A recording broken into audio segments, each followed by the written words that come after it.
ഏച്ചൂര് നളന്ദ കോളേജിന്റെ നേരെ ഓപ്പോസിറ്റ് അടിപൊളി ഒരു ഹെയർ കട്ട് ചെയ്യുന്ന ഒരു സ്ഥലമുണ്ട് കേട്ടോ. അപ്പൊ അവിടെ നമ്മുടെ നിവാനയും കൂട്ടിയിട്ട് പോയതാണേ. അപ്പൊ എന്ത് തരത്തിൽ ഹെയർ കട്ട് ചെയ്യണം എന്നുള്ള കൺഫ്യൂഷൻ. അപ്പൊ കട്ട് ആൻഡ് ക്രാഫ്റ്റ് എന്നാണ് ആ ഒരു ബ്യൂട്ടി പാർലറിന്റെ പേര്. അപ്പൊ അതിൻ്റെ ഉള്ളിലേക്ക് കയറി നിവാനൊക്കെ അവിടെ എത്തിച്ചിട്ടുണ്ട്. അപ്പോൾ നിവാൻ അവിടെ ഇരിക്കുന്നുണ്ട്. അപ്പൊ എങ്ങനെ കട്ട് ചെയ്യണമെന്ന് ചോദിച്ചാൽ നിവാനൊന്നും പറയുന്നില്ല കേട്ടോ. അപ്പൊ അവിടെ ഒരു കുറച്ച് പിക്ചറൊക്കെ ഉണ്ടായി, അതൊക്കെ കാണിച്ചു കൊടുത്തപ്പോൾ പറഞ്ഞ് ഈ ഒരു ടൈപ്പിൽ മുറിക്കണം എന്ന് പറഞ്ഞു. അപ്പൊ ലാസ്റ്റ് ഫൈനൽ ലുക്ക് നിങ്ങൾക്ക് കാണിച്ചു തരാം. ഇപ്പോഴിതാ നിവാൻ മോന്റെ ലുക്ക് ഇത് എങ്ങനെയാണ്, ആകെ മുടിയൊക്കെ വളർന്നിട്ടുള്ളത്. അപ്പൊ എവിടെ ഹെയർ കട്ടിന് പോയാലും വൺ സൈഡ് ആണ് കട്ട് ചെയ്യാറ്. അപ്പൊ ഇവന്റെ മുടി ഇങ്ങനെ ഒരു കുത്തനേക്കുന്ന മുടി ആയതുകൊണ്ട് വലിയൊരു വിചാരിച്ച പോലെ ഒന്നും ആവില്ല കേട്ടോ. അപ്പൊ ഇങ്ങനെ മതി എന്ന് പറഞ്ഞിട്ട് അവരോട് പറഞ്ഞ് വൺ സൈഡ് ആക്കിയിട്ട് അതിന്റെ സൈഡിൽ ലൈൻസ് ഒക്കെ ഇട്ട് എന്തൊക്കെയോ ലെറ്ററൊക്കെ എഴുതിയിട്ടുണ്ട്. കാണുമ്പോൾ എച്ച് പോലെയൊക്കെ ഉണ്ട്. ഏത് തരം കട്ടാണെന്നൊന്നും എനിക്കറിയില്ലേ. അപ്പൊ അങ്ങനെ ഇതാ മുറിച്ചിട്ടുണ്ട്.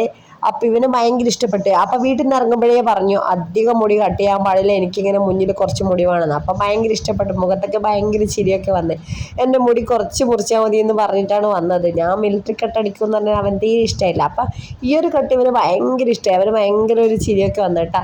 ആദ്യമായിട്ടാണ് ഇങ്ങനെ കട്ട് ചെയ്യുന്നത്. അപ്പൊ നിങ്ങൾക്ക് ആർക്കെങ്കിലും ഈ ഒരു ബ്യൂട്ടി പാർലറിൽ വരണ്ടെങ്കിൽ ഇതാ ഇവിടെ മൊബൈൽ നമ്പറൊക്കെ കൊടുത്തിട്ടുണ്ട്, നോട്ട് ചെയ്ത് വെച്ചോ. കട്ട് ആൻഡ് ക്രാഫ്റ്റ് നളന്ദ കോളേജിന് നേരെ ഓപ്പോസിറ്റാണ് ഇതിൻ്റെ ലൊക്കേഷൻ വരിക.